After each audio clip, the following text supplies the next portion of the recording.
All right. Hello, everybody, and welcome to another episode of the Couch Warrior podcast. I'm your host, as always, Mike. And today, for episode 40, we're going to be breaking down UFC Orlando. And I'm joined by a very dope guest, someone I've been watching since literally day one of me starting MMA gambling, Brady from DFS by the Numbers. What's up, man? Thank you for tuning in with me. How are you doing? How do you feel about this card? What's up, brother? What's up, man? Yeah, I'm feeling pretty good about the card. 15 fights, so it was kind of a grind, but luckily we had that week off last week to get ahead of the game there. But yeah, I'm liking the card. I think lots of violence and ready to make some money. Yeah, honestly, I really needed that week off. I didn't even realize we're getting like a month off soon, which is like kind of devastating, but it's good. It's necessary sometimes. But all right, we can jump right into this. I normally, every week I usually listen to Stat Stiggers. It's my Sunday show when I'm doing my Sundays when I do my chores normally. So I'd like to listen. Tried not to listen this week so we could have a little bit of a blind look into this, but we'll start now for this first fight. It's an interesting one. I've seen a lot of looks both ways. We've got Yazmin Jauregui versus Istela Nunes. Jauregui's 9-0, undefeated as a pro. She's 23 years old, 5'3" with a 64-inch reach. And I've got her training out of Entram Gym. Nunes on the other side is 6'3" She's 30 years old, 5'4", so she's 1 inch taller. She's got a 66-inch reach, got a 2-inch reach advantage. And I've got her training out of American Top Team. So, Brady, why don't you start us off with this one, brother? Yeah, I'm kind of tempted on the Nunes side. The thing with Nunes is she's 0-2 in the UFC, but she's 0-2 because her takedown defense is horrible. Her get-up game is horrible. Her cardio has not been good, but I went and watched the tape on Jauregui, and that's not really something she does. I mean, she doesn't really go for a ton of takedowns like a Carnelossi and like a what was her face? Sam Hughes. They go for takedowns. So I don't know if Jauregui's going to wrestle. If she doesn't, you take a look at the line, minus 300. I just don't know if that makes a ton of sense. I got to pick Jauregui to win. She's younger. She's 23. She's training at a good gym. You can't expect improvements, and maybe she does go out there and wrestle a little bit. But this fight plays on the feet for 15 minutes. I just really struggle to see her looking minus 300. So I'll pick Jauregui to win. I think she has the better cardio down the stretch, but at plus, 250 plus 265 on Nunes, I am semi-tempted on her. Yeah, it's plus 250 now, and I'm not going to lie. I had to play Nunes. I played her for a half unit at plus 268, and it really came down to like the fact that Jauregui doesn't grapple. Like, we haven't seen her wrestle really at all. That's not her thing. She's a boxer. She's a good boxer. She's a good striker, but so is Nunes. Like, Nunes, if you watch her, like her actual technique, like to me, it looks good. Everything is straight. It's down the pipe. She's got a jab, a 1-2. It's good striking. She got a good output. The issue is the cardio, and she doesn't deal well with pressure. But like, I think there's a difference between Sam Hughes and Ariane Carnelossi and Yazmin Jauregui. She hasn't shown what they have yet. I mean, Sam Hughes, all right, like maybe she can show that kind of pressure. That's something we're gonna have to find out. But I'm not willing to pay minus 300 or more to find that out. I'd rather go the other side. I played it for a half unit. Just Istela Nunes plus 268 for a half unit. I think she can grind out that decision with the striking. It's gonna be close. I wouldn't put too much money on there, but I think for a half unit, a unit, it's a decent play. Yeah, in a close fight, you're going to want to be on that plus 268.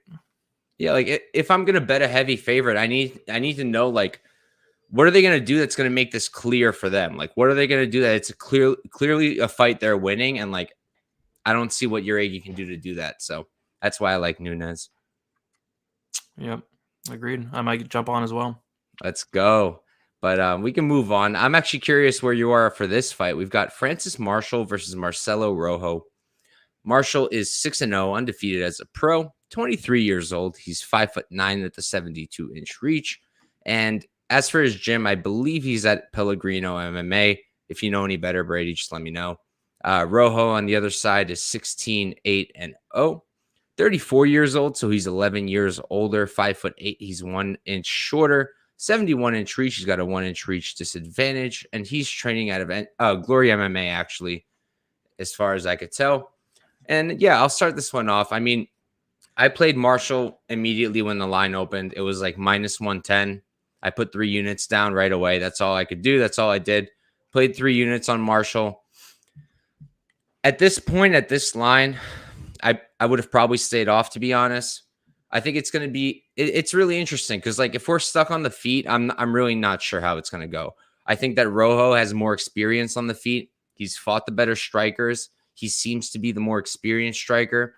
But Marshall's doing good things on the feet. Like the one bad thing is he seems very hittable. His numbers don't show that. It's only one fight, 59%, but like it seems like he's pretty hittable. He's not moving his head a lot. He's kind of just stepping right into punches. I thought his own offensive striking looked good, though. The 1-2s, the combinations, the jab. I thought it was very good, just basic. And it's the wrestling that really stands out for him. He's a very good grappler. We've seen Rojo struggle at that. I know a lot of people are pointing out Kyler Phillips submitting him in the 3rd round. I'm not positive about how it's going to play out. I'm not so sure about a Marshall sub, but I just think that he can grind him out with that grappling. I think the striking is good enough. I do have some concerns. I'm not loving the fact that I have 3 units on it right now. I kind of wish I just stuck to my original 2-unit idea play, but I do think he should win this fight. I think he can grind out Rojo. Can Rojo get a KO? Yeah, possibly, because I keep talking about that lack of the head movement, the striking defense on the Marshall side, but I do like Marshall. That's the way I'm going. How about you, Brady? Yeah, this one sketches me out just a little bit. I think the UFC is trying to build up Marshall a little bit. I think they're giving him a very favorable matchup, but there's still a lot of unknowns with the guy. More specifically, the level of competition just has not fought anybody. Even like on the Contender Series, that Connor Matthews guy just has not shown anything outside of a minute, right? But stylistically, I think it's a really good matchup for him.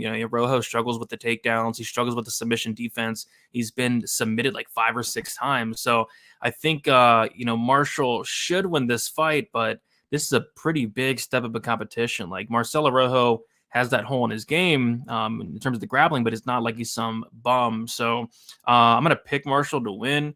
Not going to bet it. Even at like the -110 you got it at, maybe I would take it there, but it's now -158, -155.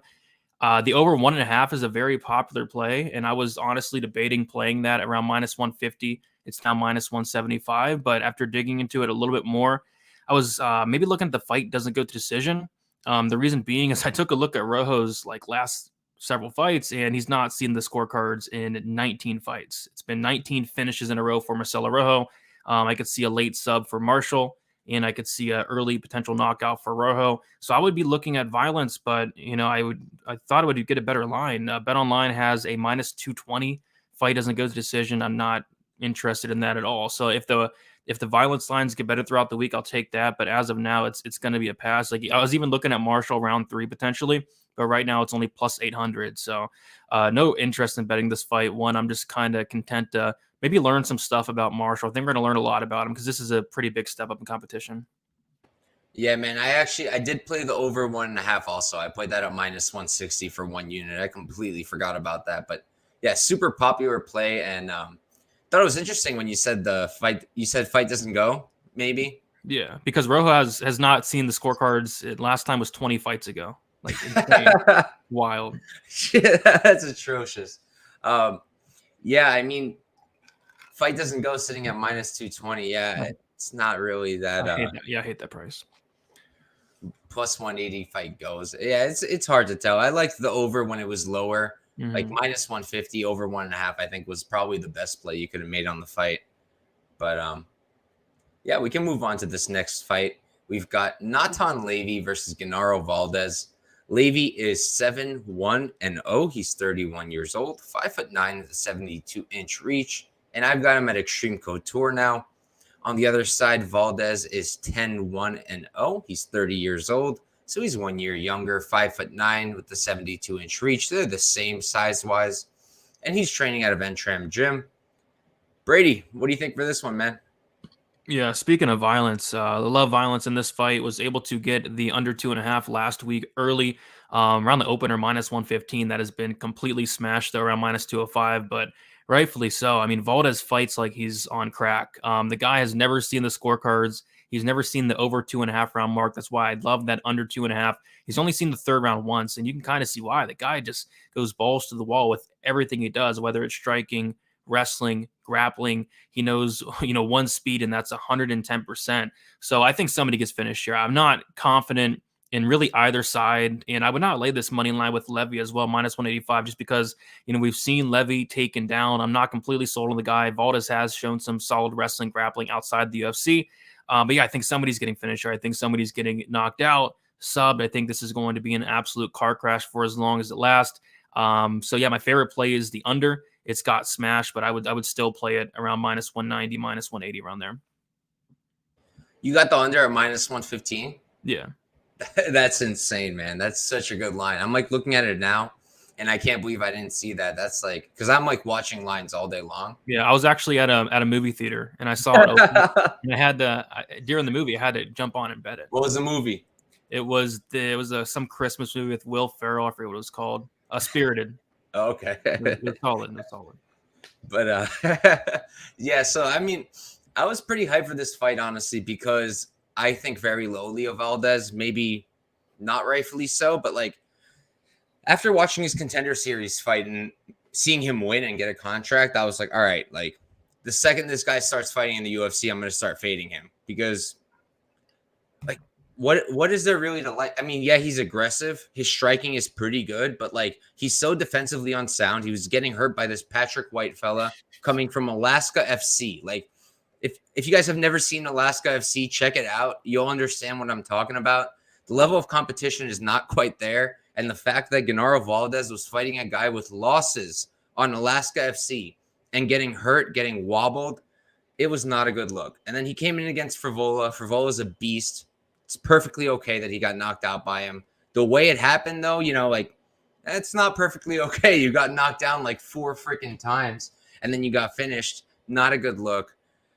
Levy, I have my issues with him as well.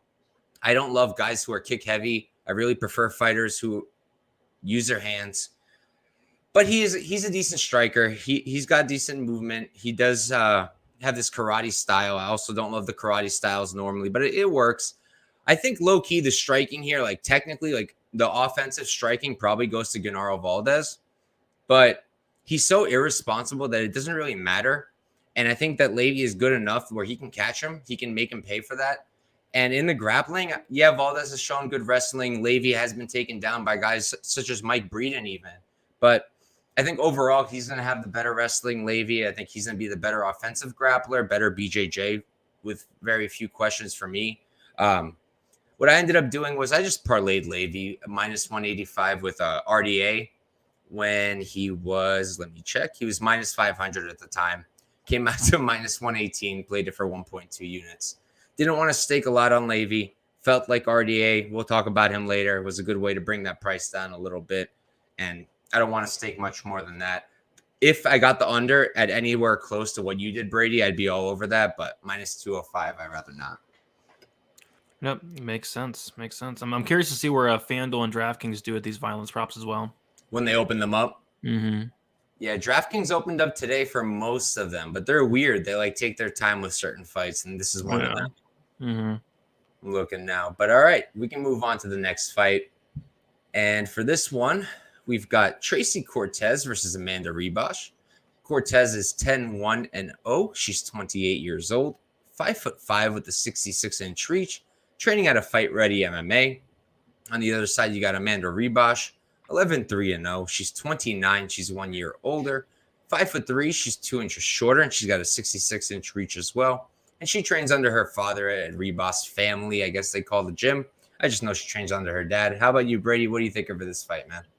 Yeah, it's a pick 'em, right? I personally lean like the Cortez side ever so slightly, just because I feel like she's going to be the one that's going to get on top. I don't think this fight's going to play out on the feet all that much, and Cortez is the better wrestler here. There's no doubt the better grappler is Amanda Ribas, but I kind of feel like it could look a little bit like Cortez's last fight with Gatto, where Cortez was able to get on top of Gatto, or like the Edgar fight where she's able to get on top, survive all the submissions, and kind of just stay safe on top. But she's going to play with fire. She's going to have to go where Ribas is most comfortable, which kind of scares me there. I'm picking Cortez to win, not with a ton of confidence. I was curious to see what the finish only for Amanda Ribas is. I think on BetOnline they had it at minus 140. And honestly, that's pretty generous because I don't really see Cortez knocking out anybody. I think she has like a 20% finish rate. I know Ribas has been chinny and knocked out by Viana and Rodriguez, but they hit much harder, obviously. And I think if Ribas wins this fight, it's probably a submission offer back potentially. So if anything, it's that Ribas finish only. I'm curious to see where DraftKings and FanDuel open it up at. But BetOnline did a -140. And honestly, I don't really. Oh, it moved -155. So they're kind of onto it a little bit. But yeah, no bet here for me as of now. Yeah, that makes sense for me. I mean, I'm on the other side. I'm on Cortez. Good to have some disagreement, but I tend to lean wrestlers over BJJ practitioners depending on the matchup, of course. But here, it's tough. Running the tape back for me, I was like, all right, this fight really is like a pick 'em. I think the line was like very accurate. I just feel like Cortez will find those takedowns. I think Ribas is going to try to, like do those hip toss throws she's doing, maybe try to do something against the fence. Is she going to get her down? I don't know. I think it's interesting that Cortez fought Gato last because I feel like it's a similar matchup to Ribas. But I don't know. I just feel like Cortez in the striking, I low-key think it's Ribas. I do. But I think that Cortez has enough striking here to be able to hang up on the feet. And then I think she can control where the fight's going to take place. Because I don't think Ribas is going to get a lot of takedowns if she's trying for them. Like I said, she likes those trips. I don't think that's going to work a lot on Cortez, maybe once. But more than that, I don't think so. I expect Cortez to kind of just grind her out. I know a lot of people are like, Cortez, she's training with her man's Ortega. She's going to be perfect with the BJJ. I'm not sure if I subscribe to that school of thought. I don't know how much that means. My girlfriend is very good at art, and I've been around her a lot, but I'm very bad at art. Yes. So I'm not sure really how much that's going to help. But I think without Ortega, she still could win this fight. Without Ortega, I think Cortez could still win this fight. I think she can grind out the decision. I played her for 1 unit at +110. Now it's sitting at -109. You can get +100 on Bet Rivers /Unibet. I think it's still playable, whatever side you want. Honestly, I think either one is fair. It just depends what you grade more. Like, do you think that Ribas is going to be able to use that striking and maybe offensive BJJ to stay safe on the ground? Or do you think that Cortez is just going to grind her out? I think Cortez is probably going to grind her out. So that's why I'm on her. +110, I liked that. Played it for a unit. There you go. And I'm curious to see what the decision only is for Cortez as well. Because I think if this fight does go the distance, that probably means she was able to stay on top for 15 minutes. Yeah, nothing there yet. I know the DraftKings usually gives those in over here in New York up until literally like yesterday. We didn't get those kinds of props. I heard, yeah. A lot of the props, we didn't get them, and now we do. So I'm very hyped to see where they open up for that fight. But yeah, we can move on to the next one now.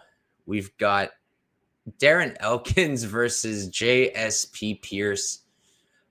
So Darren Elkins is 27-10-0, 38 years old, 5'10" with a 71-inch reach, and he's out of Team Alpha Male right now, as far as I could tell. Pearce on the other side is 13-4-0, 30 years old, 6 foot tall with the 71-inch reach, and he's training at a Fight Ready MMA. Brady, did you go last or did I? I completely forget. Let me check real quick. You, me. All right, it's your turn. Okay, sweet. I mean, yeah, Pearce -450. I mean, it seems a little wide, but you have to pick Pearce in this fight. He's much younger. The guy's an absolute beast, but it's kind of a weird match because these guys are really similar. Both guys have very good wrestling. Both guys have very good pace, cardio, and both guys typically want to break their opponents and get them out of their lane. So kind of similar matchup, but you got to lean with the younger guy. Do I lean with them -450? No, not really. And there's not really anything sticking out from a betting perspective. I don't mind like the fight doesn't go, but -160, I hate that price just because both guys are super durable. I know Darren Elkins has taken a ton of damage, but again, he's still super durable. So a line that kind of stuck out, and I'm not only one book has it, and it is Betway, which I don't have Betway, so I got to wait for either Bovada or DraftKings to get this line out. But I think the over 1.5 makes a ton of sense, just because both guys, when they're finishing their opponents, it's late.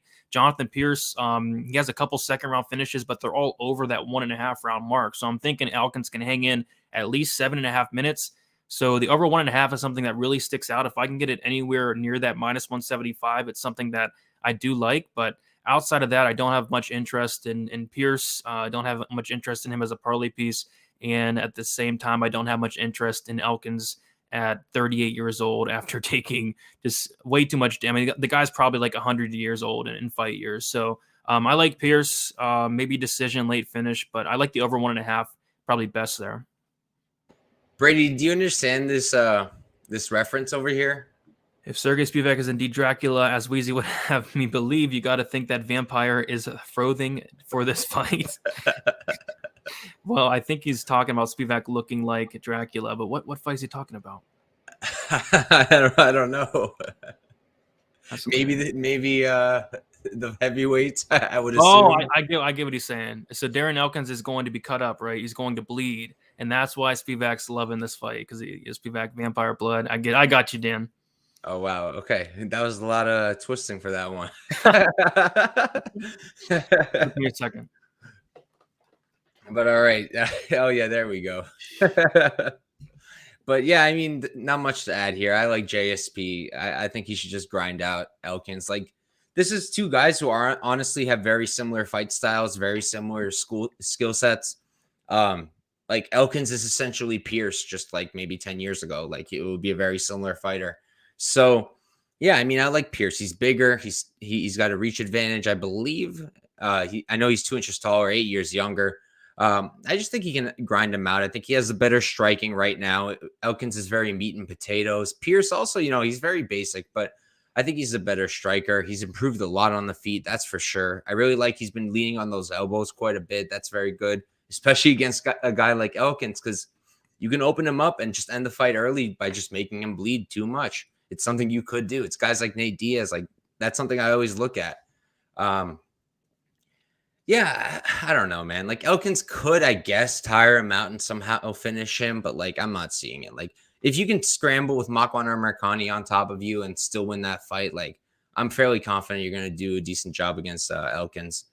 So I'm on JSP. I parlayed him up when he was minus 500, I want to say, which is disgusting. But I parlayed him with Diakiese and Dos Anjos. We'll talk about those later. Plus 132 for 1 unit. And then with RDA for 2 units at minus 158.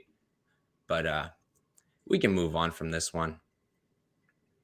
So for this next fight, we've got Michael Johnson versus Marc Diakiese. Johnson is 20-18-0, 36 years old, 5'10" with a 74-inch reach. And he's training out of my favorite camp, Sanford MMA. On the other side, Diakiese is 16-5-0. He's 29 years old, so he's 7 years younger, 5'10", with a 73-inch reach. He's got a 1-inch reach disadvantage. And I've got Diakiese at Extreme Couture now. I'll start this one off. I wasn't super confident in this fight. Like I mentioned before, I parlayed Diakiese, but like, he's a better grappler. He's a better offensive wrestler. And I think that's what he needs to do to win this fight. If he decides to stay on the feet, I know his background is kickboxing.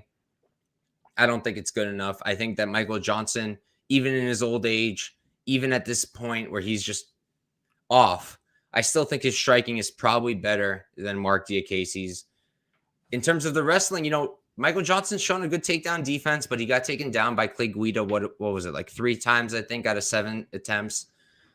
I think that he can get taken down by Diakiese. Diakiese has shown he's not going to fight with his ego. 2 fights in a row now. He fought Slava first, wrestled him, won that fight using his wrestling. Fought Damir Hadzovic, wrestled the whole fight. I think there was like 18 significant strikes for Diakiese in that fight. He used his wrestling, and I think he's going to do it again. Am I super confident in it? No. That's why I'm not doing much with this. I just parlayed him 1 time in that 3-person parlay with RDA and Pearce. Other than that, I don't really want much to do with this. I think that Diakiese should win, but I think it's entirely possible that Michael Johnson keeps on the feet, makes it very close, and maybe even wins. He should have won that fight against Jamie Malarkey. I had Malarkey, so I'm not going to sit here and complain, but I think he's very live. His striking is still elite. His hands are still super fast, so I'd be careful. I do think Diakiese wins, but just some hesitation. How about you, Brady? Yeah, Firstly, I thought this was Diakiese all day. And then I got to thinking, like, this is I know Michael Johnson. I mean, he's 2018, but this is not Slava, where Slava's takedown defense is horrible. I mean, it was some of the worst takedown defense you ever see.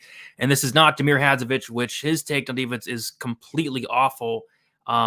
This is Michael Johnson, where his takedown defense is pretty solid. I still got to go with Diakiese, absolutely, because like you said, Guida, 40-year-old Guida was still able to take him down, control him. Stevie Ray was able to get him down in the third round, control him. The cardio is heavily in favor of Diakiese, so I still do favor Diakiese. I still think it should be a decent sized favorite. It should be minus 340, minus 300. Probably not. I think there's a pretty big overcorrection because he went out there and took down a Slava and a Damir, and I think Johnson is going to provide more resistance in them, but I still lean Diakiese to get it done.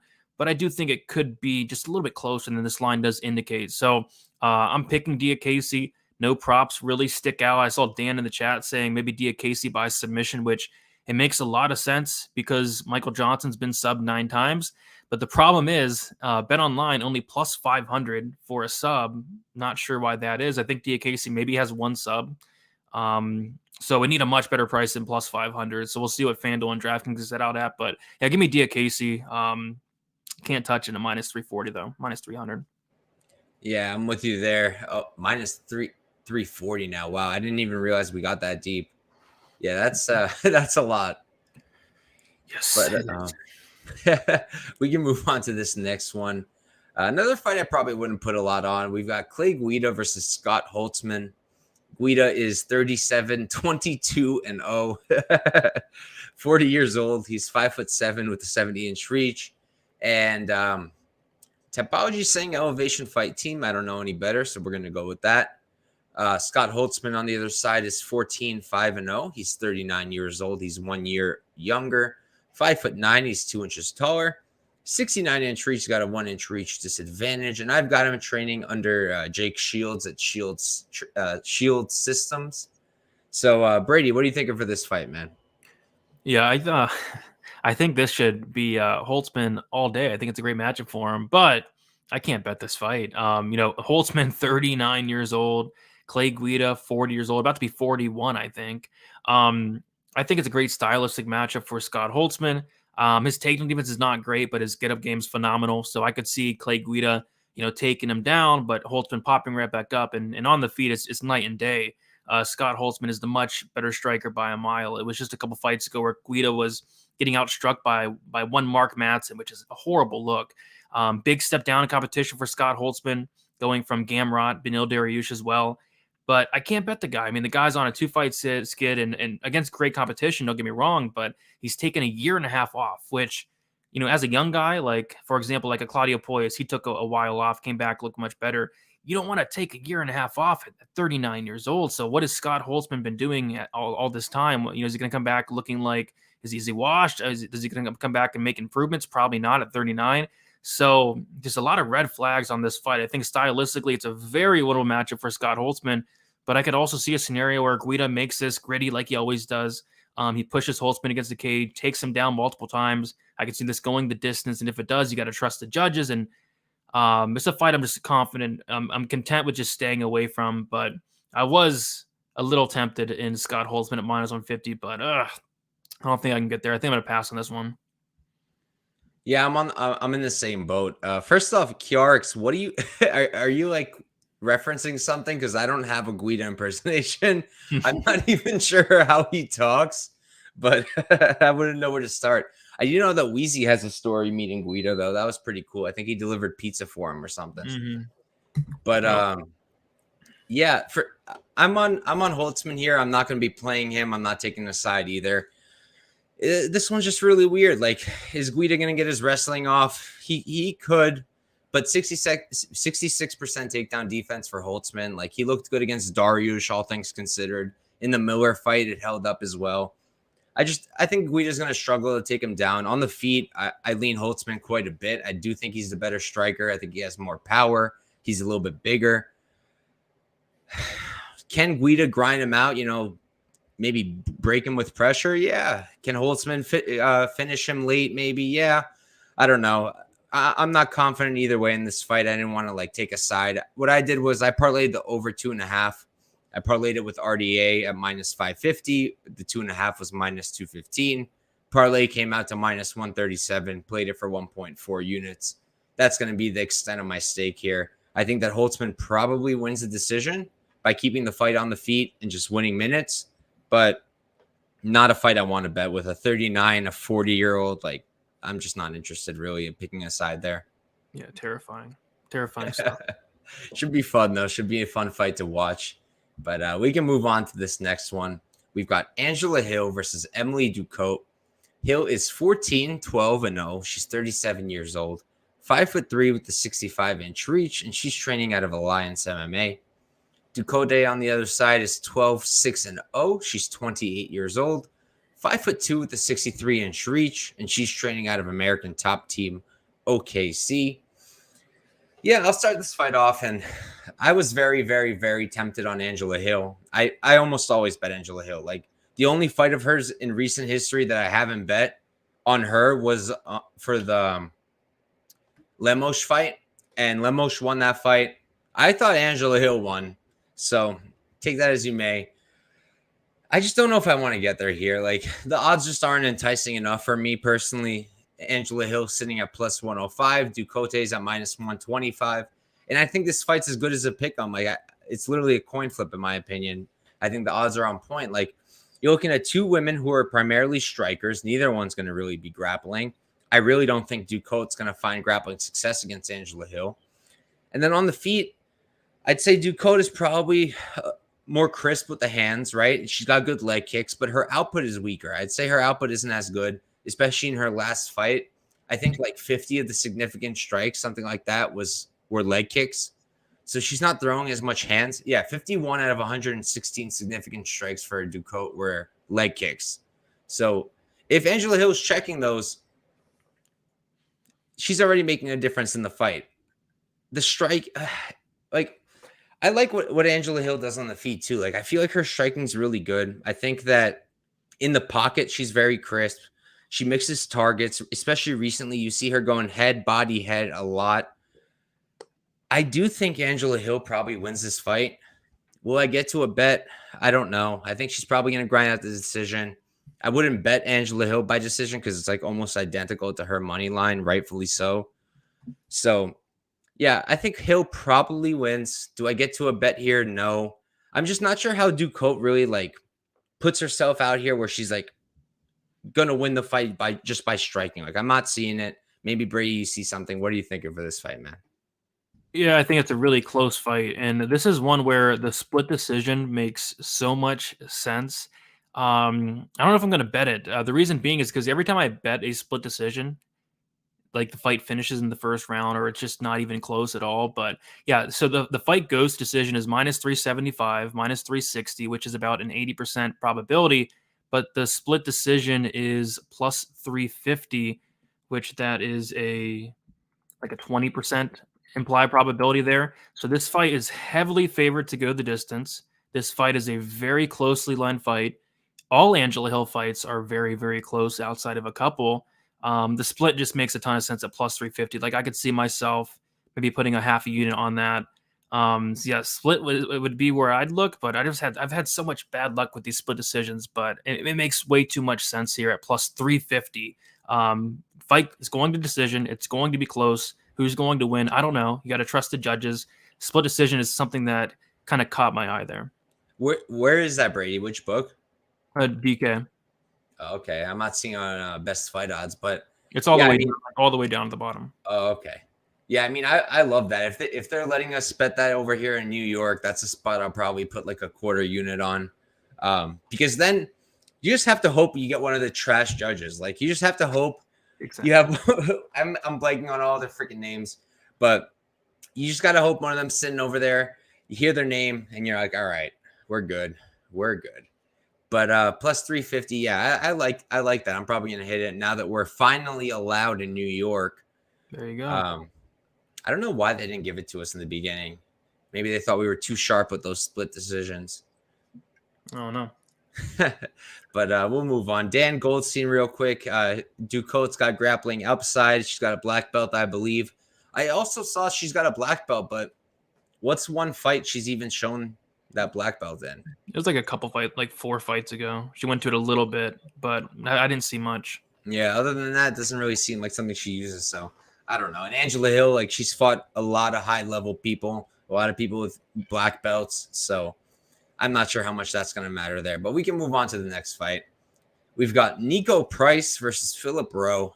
Price is 15-5-0, 33 years old, 6 feet tall with a 76-inch reach. And I've got him training out. We're going at with what we've got on Tapology, American Top Team Cape Coral. Rowe on the other side is 9-3-0, 32 years old. He's 1 year younger, 6 feet 3 inches tall. He's 3 inches taller. 81-inch reach. He's got a 5-inch reach advantage, and he's training at a Fusion Excel. Brady, why don't you start us off here, man?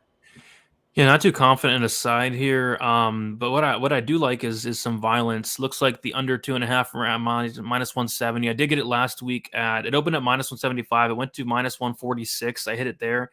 Went back down to minus 160, currently minus 170. I still like it there. Both guys very dangerous finishers. Phil Rowe, 100% finish rate. Niko Price up near the 90% finish rate as well. Price has went to decision his last 3 fights, but I think somebody's getting knocked out here. Both guys very defensively irresponsible. Price with like a 46% strike and defense. Phil Rowe a little bit better at 52%. I like the size of Phil Rowe. When he's on the feet, he's very good, very long, very rangy, and he has a lot of power as well. So I feel like he's definitely live to knock out Niko Price. But what I did notice is Rowe leaves a lot of openings to be hit. He is willing to eat shots with his face at times, and not really something you want to do against Niko Price. So I think somebody gets knocked out here. So I like the under more than anything. In terms of picking a side, I'm going to pick Rowe to win the fight. Just because I don't see Niko Price going out there and pulling a Jason Witt, who's a very good wrestler, a Ryan Kosey, very good wrestler. Niko Price is not a good wrestler. On top of that, it's just not something he does. I think he has like 4 or 5, maybe 6 takedowns his entire UFC career. There's been only one fight where he's had more than 1 takedown in it. So I could see him maybe going for a takedown here or there, maybe getting 1 or 2, but it's just not his game. I do expect these guys to stand and bang. And when they do, I like the length, the size of Phil Rowe. Niko Price, super hittable. I think Rowe puts him out here at some point in this fight. But yeah, I like violence more than anything in this one. Yeah, I mean, honestly, like I feel like this fight is a very good example of recency bias because people are talking about Niko Price being a wrestler and being able to wrestle and out grapple people. And like, you've seen him out wrestle Alex Oliveira in the last fight. And all of a sudden you're saying that he's going to be out here grappling, using his wrestling. Like, I just don't understand it. I don't get it one bit. I feel like it's very real recency bias.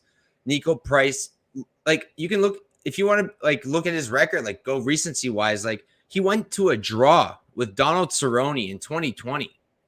Donald Cerrone is currently off acting somewhere, doing who knows what, has not been into this at all. And like he went to a draw with him, which is now a no contest, but still, I don't know. I don't really see it here for Niko Price. I think it's Philip Rowe all day. I like him a lot here. I played him when he opened up. It was like minus 120. I played him for 2 units. And then he was plus 118. And I was like, fuck it. I'm going to play it for another unit. So I got 3 units staked on him now. I don't think he should be the underdog. I'm very surprised at the line movement. I get it. Philip Rowe isn't reliable. That's for sure. Like he's definitely not reliable. He could be low output. He could be taken down. But like, if we're on the feet, right? Like, I don't think that Niko Price could do what Jason Witt did. I know that Jason Witt sucks, but Jason Witt is a good wrestler. He sucks at MMA, but he's a good wrestler. Kosei, very good wrestler. Maybe not the best MMA fighter, but he's a good wrestler. Niko Price doesn't have that level of wrestling. He's never shown it. And if he can't take Philip Rowe down, and you're telling me we're looking at 15 minutes of Phil Rowe versus Niko Price, I got to be on Phil Rowe here. He's much bigger. He's shown he's able to use that reach, that length. I love the clinch striking. The knees are deadly. I got to like Phil Rowe here. I got 3 units on him, like I mentioned. That makes me a little nervous for sure against someone who's a little bit unproven, I would say. But I do think Phil Rowe should win this fight. I wanted to bring this up over here. I was confused when Kiarik said what my Clay Guida impression was, but I remember this now. The last time he fought, I did the whole head movement thing, and like, I mean, you don't really need me to show it. He moves his fucking head like this. But I think that's what Kiarik was talking about over here. But we can move on. Spinning facts of the Cerrone fight. Yeah, I mean, no one's really talking about it, but Niko Price literally went to a draw with Donald Cerrone. And I had money on Niko Price there, so that wasn't fun. But we can move on to this next one. We've got Eryk Anders versus Kyle Daukaus. Anders is 14-7-0, 35 years old, which I'm surprised about. 6'1" with a 75-inch reach, training out of Fight Ready MMA. Kyle Daukaus on the other side is 11-3-0, 29 years old. He is, 6 years younger, 6'3", he's 2 inches taller, 76-inch reach. He's got a 1-inch reach advantage, and he's training out of Martinez BJJ. Brady, what are you thinking for this one, man? Yeah, I think it's a tough fight to call for me. The reason being is, first of all, Kyle Daukaus is a pretty big favorite, minus 225 now. I don't know if I agree with that. On the feet, I have to favor Eryk Anders. He's in a lot of these very close fights. He can be low volume at times, but Kyle Daukaus is just a walking punching bag, 40% striking defense, just eats punches with his face. So I got to favor Anders on the feet. And you got to think Kyle Daukaus is going to want to get this fight down to the mat, but I think that's much easier said than done. Eryk Anders, a very physically strong, athletic guy, hard to take down, very hard to hold down. We saw Andre Muniz take him down. Anders was able to pop back up the first time. Muniz took his back standing and submitted him. But, Kyle Daukaus is not Andre Muniz. Muniz is a guy that is moving up the rankings fast. I'm much higher on Muniz than I am as, say, a Kyle Daukaus. So I just think Daukaus is going to struggle to take down and hold down Anders. And if he does, on the feet, I got to favor Anders. So this line just doesn't make a ton of sense to me. I've not bet Anders yet. And the reason being is because the line just keeps on improving. I was going to bet him at plus 171. He's now plus 190. So I'm hoping to get plus 200, but I'll take the shot on Anders. It's not somebody I typically want to bet, but I just see this as a very, very close fight. And if Kyle Daukaus does not get the takedowns, I don't think he looks like a minus 225 favorite. So give me Anders for the upset, and I will be betting him, just kind of sitting back and waiting to see where the line goes. Yeah, I definitely get it. You mentioned Muniz. Muniz is my personal dark horse of the division. I've been saying this for a while now. I have it screenshotted in case it ever happens. I think Muniz does beat Israel Adesanya if they ever fight. And now that we have a new champion, I still think Muniz beats Alex Pereira as well. I know 99.9% of people don't agree with me there, but it's just how I think. But Muniz isn't fighting, so it doesn't matter. I think that Daukaus will probably win. That's the way I'm leaning. I'm leaning Daukaus. I don't think his striking is very good. I'm with you guys there. He's very hittable, 40% striking defense. My thing is, I feel like Eryk Anders isn't that good of a striker either. He's very meat and potatoes. Both guys southpaws. I was curious, like, how they do against fellow southpaws, because we don't often get southpaw versus southpaw matchups. Anders is 1-4 against fellow UFC southpaws. Daukaus has never fought one, so we don't have any numbers there. I don't know how much you can take from that, because like I mentioned, like everybody's been saying, Daukaus isn't the best striker. His boxing's pretty good, but not that great. What I ended up doing for this fight was I played Daukaus by submission. Played him at plus 315 for that. I played it for 0.33 units to win just over 1. And the reason I like that one is because I didn't want to pick a money line because I lean Daukaus. I don't like the price. I think Anders is live, but I don't want to bet Anders. But something I noticed in the tape is that Anders, he's shooting for these single legs, these double legs. And what does he do every single time he does it? He sticks his damn neck out. And what does Daukaus do best? It's the front chokes, the guillotines, the darces. That's what he does best. And I think there's a very good chance he's going to hit one here. I think he's going to get a lot of opportunities for it because I don't think Anders is going to want to strike. Anders is a decent striker, but he goes for that clinch position. He goes for that grappling. And if he does, I think Daukaus is going to find a submission at some point. Plus 315, I like that quite a bit.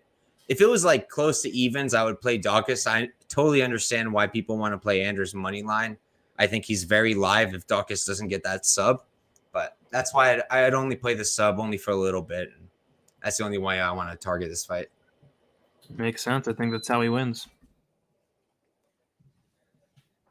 You had a great breakdown for this fight on your video, Brady. Appreciate it. But all right, we can move on to this next fight.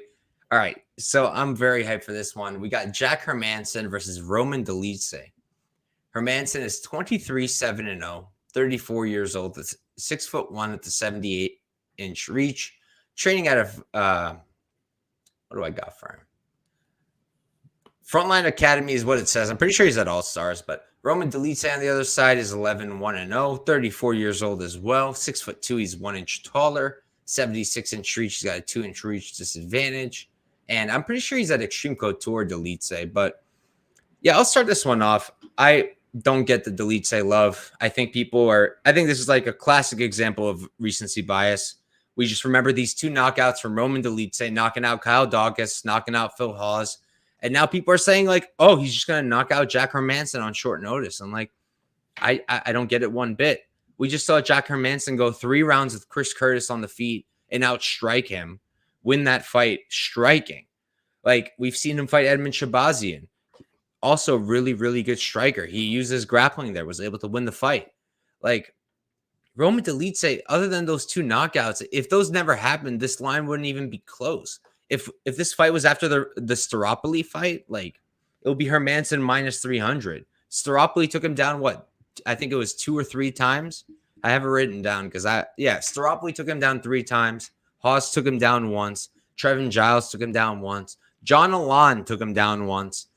33% takedown defense for Roman Dolidze, and like, it's relevant. I think it's very, very relevant. I haven't seen a single person talk about the fact that Hermansson had that wrestling match with Chimaev. Like, you want to talk about narratives? Like, you're going to have a Greco-Roman wrestling match with Chimaev, do pretty well, and all of a sudden people are saying that you're not going to take down 33% takedown defense Dolidze. I don't know. Maybe I'm bugging. I think that Hermansson should dominate here, honestly. I think he's the better striker. He's got a way better output. He's the way better offensive wrestler. I think he can take top control. I think he can win minutes on the ground. I think he can win minutes on the feet. If he doesn't get knocked out, I'm not sure how he loses this fight. If I bet Dolidze, it would be Dolidze decision, no action. But I'm on Hermansson. I played him at minus 152 for 3.04 units to win one. Brady, what are you thinking for this one? Yeah, I have a hot take on this one. I think that Jack Hermansson is the second person to finish Roman Dolidze, the first one being Cheyenne Vlismas. The reason being is, this is a big, big step up of competition for Dolidze here, going from Kyle Daukaus, Phil Hawes to Jack Hermansson, who I think is one of the more underrated guys in the division. I mean, people always sleep on this guy, but his striking is really good. It's improved a ton throughout his career, very high volume guy. And I picked Hermansson against Curtis, and I was very confident in Hermansson in that fight, but I was not expecting him to go out there and outstrike Chris Curtis like he did. Just goes to show how high level of a striker he actually is, but that's not even what he's known for. He's known for the grappling. The guy's a legit grappler, very dangerous on the mat. He has submitted very good grapplers in the past. His ground and pound, another thing he's known for, vicious ground and pound. And the 33% takedown defense of Dolidze is a big problem. He's getting, like you said, he's getting taken down by, Laureano Staropoli, who is very small for 185. I think he's been cut. If he has not been cut yet, he's probably going to definitely been cut. He already won on the regionals. Good. Yeah, he needs to be cut. And then he got taken down multiple times by Trevin Giles, right? Allen took him down as well. So Jack Hermansson's going to take him down. And you don't want Jack Hermansson on top of you. I mean, the guy's ground and pound's next level. Great submission game. He's submitted black belts before, and I think he can submit or TKO Dolidze here, who has taken this fight on short notice, which I think is a huge talking point because Dolidze's massive for the division. He cuts a ton of weight. A guy that's fought at 205 for the majority of his career. When I saw he was cutting down to 185 for the first time, I was like, what is he going to make it? And he's looked good, but he's taken this on short notice. I think 10 days notice. So I think that could definitely affect the cardio. I'm curious to see him on the scales. But, I think Jack Hermansson finishes Dolidze first or second round. I think gets him out of there. Second person to ever do it. Honestly, you mentioned that, and I pulled up the props right away. So Hermansson by KO, TKO. Across the board, it's plus 600-ish. Bet Online has it at plus 800, though. And I think I might get there, honestly, because I love betting guys who are BJJ guys. Everybody thinks they're going to go for a sub without thinking about the fact that how many times do we see people take the back and then just pound on the head, pound on the head, pound on the head, looking for the choke and get a TKO victory instead. And the odds differences on those little things are so big that it's like, I personally feel like there's an edge betting those when they're available. Plus 800 TKO. I don't know if I want to get there for Hermansson. If you tell me like for sure Hermansson gets a finish inside the distance, I would lean TKO because like Doldze is a high level BJJ guy, no gi champion, world champion, all that. So I guess I'd have to assume he's got some defense. We haven't seen it tested, so I don't really know. But I would lean KO at that plus 800 if I was going to take that. Yeah, and by the way, I do have a money line bet on Hermansson at minus 165. I missed the minus 150, but by the time I got around to taping it, I got the minus 165 in it. It looks like money's coming in on a minus 200, minus 192 now. Yeah, it's definitely been coming back that way. And like I was surprised at first because it was going way towards Doldze when the line first opened up. Everybody was going Doldze, and I was like, wow, if we get Hermansson plus money. But unfortunately, we didn't get there. But we can move on. For this next one, we got Tuivasa versus Sergei Pavlovich. Tuivasa is 15-4-0. He's 29 years old, 6'2" with the 75-inch reach, and I've got him at Lions High Performance Center. Pavlovich on the other side is 16-1-0. He's 30 years old, 1 year older, 6'3". He's 1 inch taller, 84-inch reach. He's got a 9-inch reach advantage, and he's training out of Stroa Fight Team. Brady, why don't you start us off, man? Yeah, I bet the under last week at minus 125. Believe it or not, open up at plus 105. But yeah, minus 125 there. It's got, yeah, under 1.5. It's got completely smashed throughout the last week and a half, and rightfully so. I don't know. I think somebody gets finished here. If somebody gets finished here in the first round, Pavlovich, 5 UFC fights, all 5 ending inside the distance, 4 of which he knocked out his opponent in the first round. In terms of picking a side, I got to go Pavlovich because 9-inch reach advantage. The guy's huge. 84-inch reach, which has to be the biggest reach in the UFC. So I think Ty could definitely struggle to close distance, but I don't want to completely rule out a Tai Tuivasa knockout. If he can get on the inside, land a big shot, they're heavyweights, they hit hard. So the only thing I would look at is the under 1.5. At this point, maybe even a parlay piece. These guys finish early more often than not. If it does leave the first round, I actually kind of favor Tuivasa just because we have not seen Pavlovich out of the first round in a very long time, and Tuivasa has shown to have success outside of the first round. He knocked out, I believe, Sakai in the second round, knocked out Derek Lewis in the second round. So maybe I'll look at it from a live betting standpoint if it gets there, but I don't really think it gets there. I think Pavlovich knocks him out in the first round there. One thing I did notice was on Bet Online, they have the Pavlovich first round at plus 175, and on FanDuel it's minus 110, and on DraftKings it's minus 110. So that is the best price out there. That was something I was considering potentially adding on. That Pavlovich round 1 there. I think that's his win condition. That really makes you kind of like confused, right? When you kind of see that difference, like you said that, and I was like, what the fuck? And then I pulled it up, and it's minus 110, and then plus 175. Yeah, big difference, huge difference. It reminds me of the Islam Charles Oliveira fight. I played The Fight Doesn't Go on FanDuel when it was minus 172.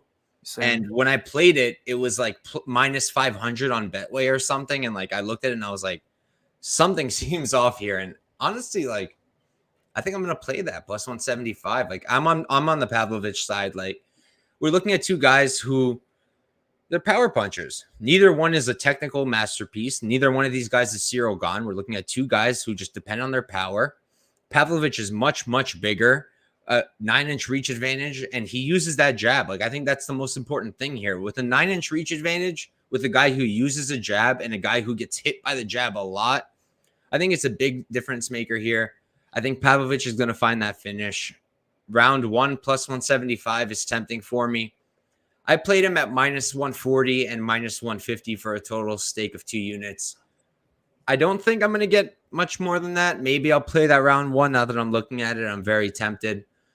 I don't want to play much more than that because while I do think he's bigger, stronger, and has the advantages, I think that it's Tai Tuivasa we're looking at.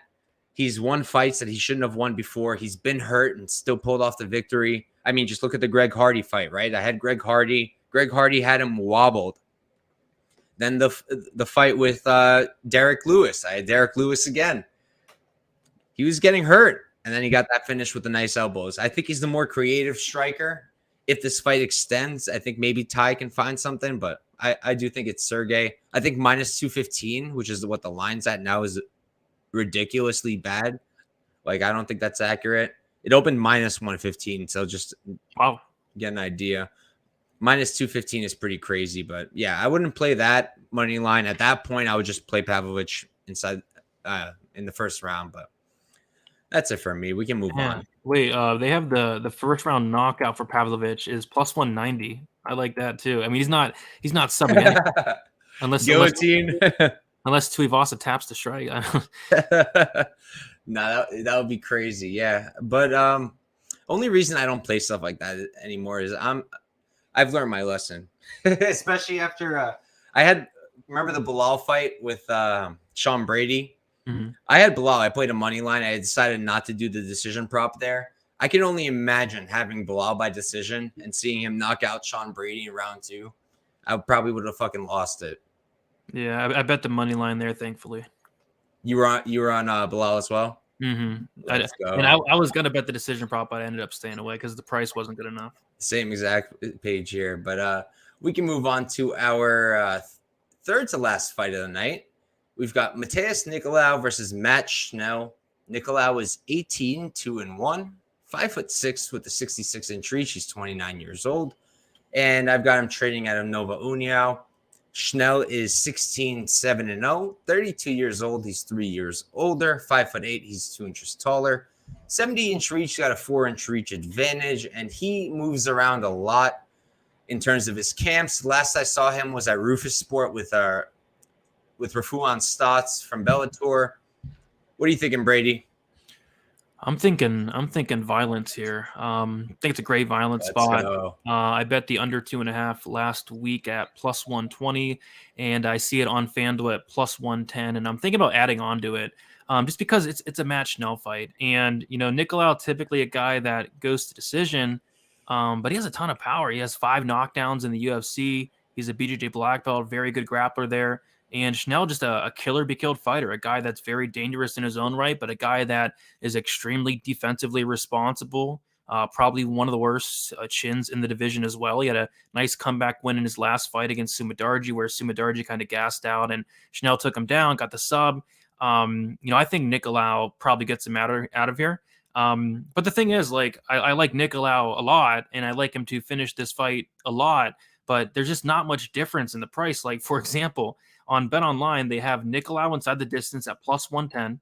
And then on FanDuel, they have the under 2.5 rounds at plus 110. Why not just go with under 2.5? Would it shock anybody if Schnell pulled off the upset here? Not really. Nicolau has been finished in both of his losses. So I love the violence props. I love the under 2.5 rounds. I already have a half unit bet on it. I'm thinking about adding the other half unit on that FanDuel plus 110 there. Yeah, I mean, I wish I saw the FanDuel props because I played the under 2.5 at minus 110.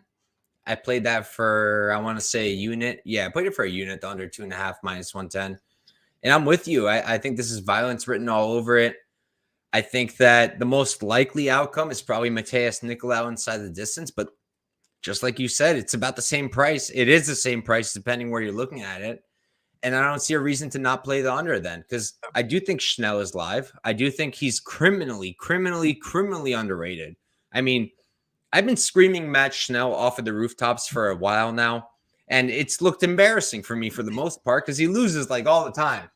And even when he's supposed to win, when he's winning, like against Brandon Royval, he still finds a way to say, fuck you, Mike. You're not going to get this one. I'm going to lose. So it's hard. And then his last fight, I was there live. It was UFC Long Island. I was getting a drink with my father, actually, before the fight started. And I was like, yo, everybody thinks the underdog could win by sub.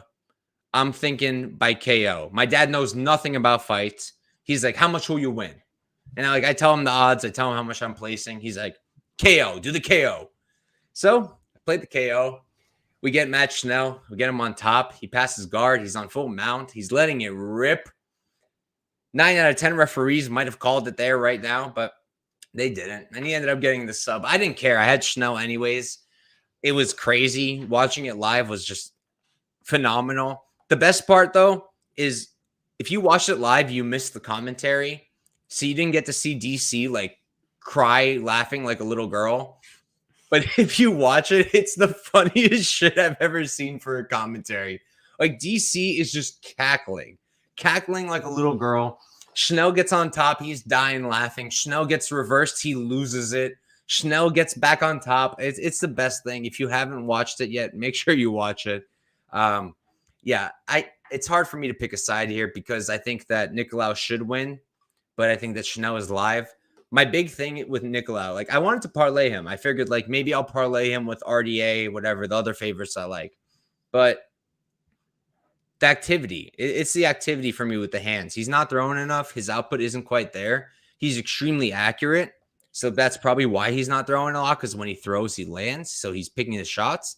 But Schnell's going to bring it to him. Schnell's going to bring that chaos. Is Schnell going to wrestle him? No, I really don't think so. I think if anyone wrestles, it's Nicolau. But I think Schnell can bring the chaos. That's why I don't want to pick a money line. I think the under is the spot here. Plus 110, I think that's beautiful. That's the spot I would take. Love it. But we can move on to our co-main event of the evening. We've got Rafael Dos Anjos versus Bryan Barberena. RDA is 31, 14-0. He's 38 years old, 5'8" with the 70-inch reach. And I've got him training out of, I don't have anything. He's at King's MMA. On the other side, Barberena is 18, 8-0, 33 years old. He's 5 years younger, 6 feet tall. He's 4 inches taller, 72-inch reach. He's got a 2-inch reach advantage. And he's training out of MMA Lab. I'll start this one off. And like, what is there really to say? RDA is a minus 500, minus 550 favorite for a reason. And it's the wrestling. It's the wrestling. If you told me no wrestling was allowed, we're doing a kickboxing match here, I would say the odds are off. I think Bryan Barberena is a good striker. He's got the reach. He's got the length here. He's got the better output, in my opinion. But it's not a striking match. It's not a kickboxing match. And Bryan Barberena's got some of the worst takedown defense we've seen in welterweight. He's getting taken down by... We can forgive Jason Witt. We can forget everything else. But if you're getting taken down 5 times by Anthony Ivy, just get the fuck out of here, man. Just get out. Get out. Like 5 times you're getting taken out by Anthony Ivy, who hasn't won since, I don't think. He's been the ticket for countless UFC fighters at this point to get into the UFC. You're getting taken down by him 5 times in a UFC bout, and then you're fighting RDA. If RDA decides for himself, I'm not going to wrestle, okay, maybe it's a close fight. But if he wrestles, I don't think it's going to be even close. I think it's RDA all day. I think the line is accurate. I can't pick a method. I really don't know there. I parlayed him up. I've got him parlayed a bunch. I have him parlayed with Pearce Diakiese plus 132 for 1 unit. I have him parlayed with Pearce for minus 158, 2 units. I have him parlayed with Levy minus 118, 1.2 units. And with Guida, Holtzman over 2.5. That came out to minus 137 for 1.4 units. The only other thing I looked at was I looked at RDA by KO, because we've been talking about this, like lines being different on different books.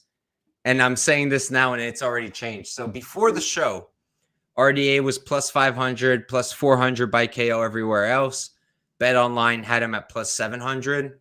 Now he's plus 500 on Bet Online as well. So not as juicy anymore, but I feel like that's probably the prop I would pick if I did pick a prop. I'd be hoping for maybe like ground and pound TKO like I've been talking about, but I'm going to stick with I think it's almost 5 units parlayed and call it a day. How about you, Brady? Yeah, I mean, I'd have 5 units on RDA. Had I researched this fight a little bit earlier, I would have max bet him at minus 335, minus 330.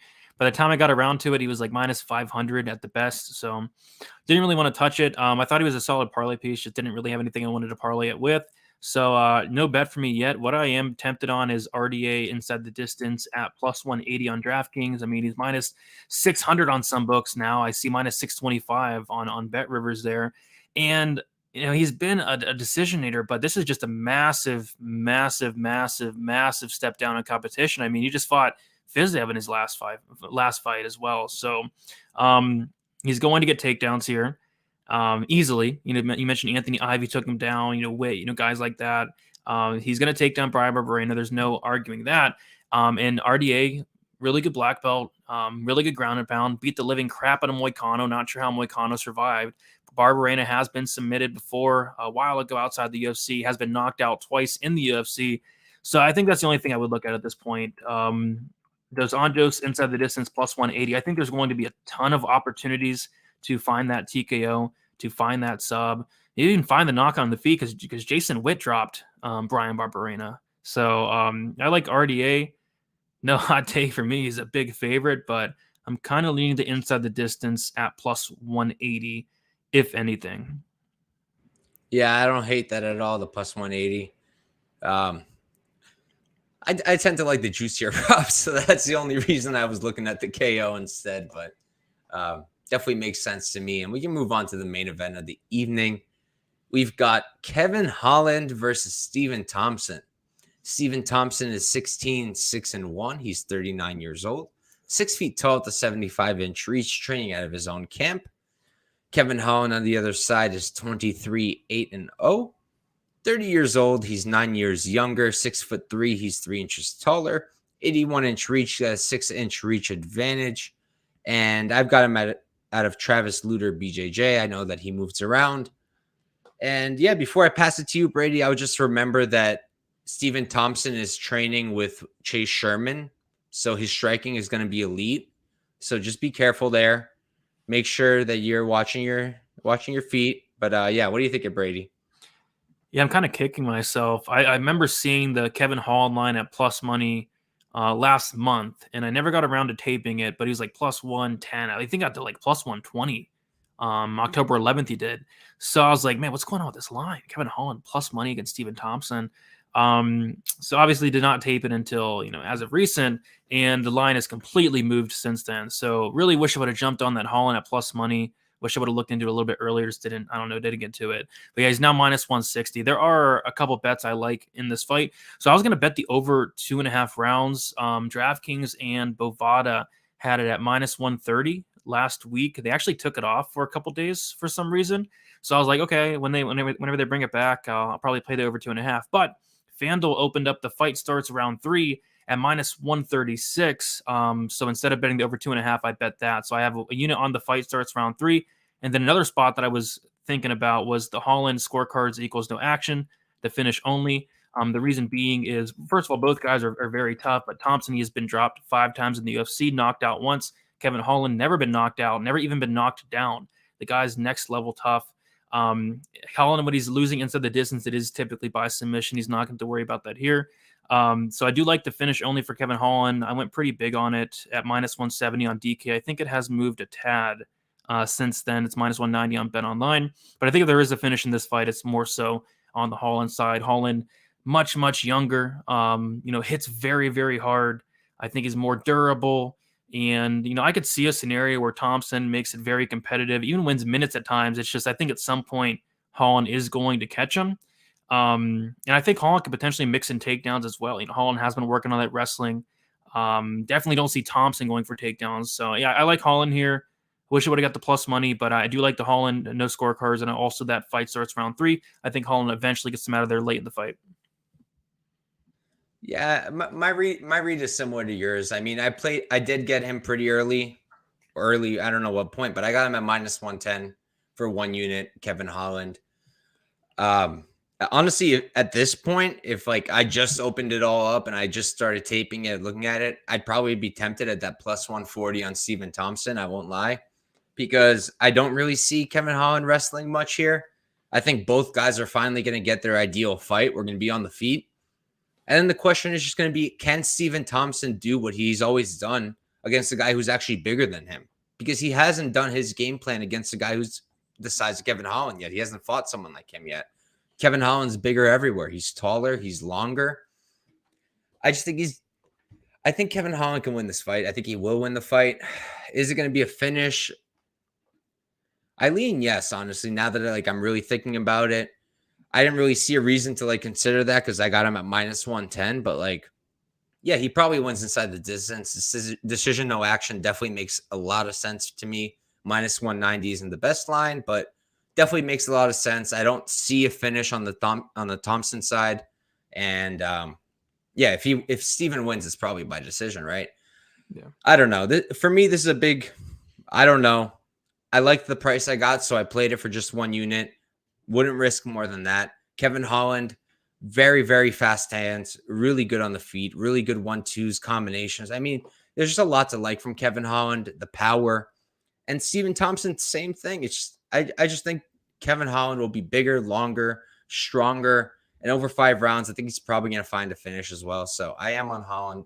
I took him at minus 110. I think I wouldn't play him money line at this point. I will say that. Minus 160, I don't think that's a smart move. Yeah, absolutely not. But yeah, minus 110 plus money. That was the way to go. Yeah, I'm with you there. But all right, that's a card, guys. That is, what is it? 14 freaking fights. Broke it down from top to bottom. Thank you to everybody still here in the chat. Appreciate all of you guys big time. Yeah, it's been an off week. Now we have UFC coming up. We got a bunch of other promotions, ONE FC, BFL, Unified MMA. I do all that stuff. Make sure to follow me at Couch Warrior Pod. Post all my picks as soon as I make them. And then Brady, I mean, everybody watching probably already knows who you are, but why don't you let the people know where to find you? And thank you for coming on, man. I appreciate you.